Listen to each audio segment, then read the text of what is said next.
Hi అండి. So, like police క్యారెక్టర్స్‌కి పెట్టింది పేరు నాన్నగారు. సో, ఇందులో కూడా మీ క్యారెక్టర్ పోలీస్ క్యారెక్టర్ అని అన్నారు.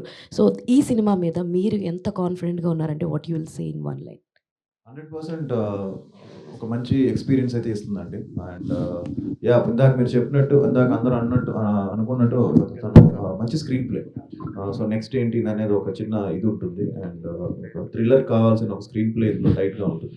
అండ్ అలానే చిన్న డివోషనల్ టచ్, ఒక చిన్న క్యూట్ లవ్ స్టోరీ కూడా ఉంటుంది నాకు అవిక మధ్యన.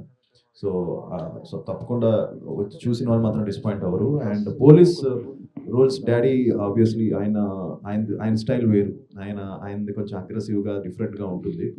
సో, నా నా ఇక్కడ నా నాదొచ్చి డిఫరెంట్ స్టైల్‌లో ఉంటుంది. సో, నేనెప్పుడు డ్యాడీని ఇమిటేట్ చేయాలనుకోలేదు. అయితే ఎందుకో తెలీదు ఈ మధ్య వరుసగా 2, 3 సినిమాలు మళ్ళీ పోలీస్ క్యారెక్టర్స్ నాకొచ్చాయి. సో, ఇదొకటి ఇప్పుడు నెక్స్ట్ ఒకటి జరుగుతుంది. 'ఎస్ఐ యుగంధర్' అని. సో, అది కూడా పోలీసు. సో, నాకు తెలియకుండా నేను కూడా డ్యాడీలా 2, 3, 4, 5 క్యారెక్టర్స్ పోలీస్ క్యారెక్టర్స్ ఎక్కువ చేస్తున్నానేమో. సో, బ్రేక్ తీసుకోవాలి. పోలీస్ రోల్స్ నుంచి. Thank you. హాయ్.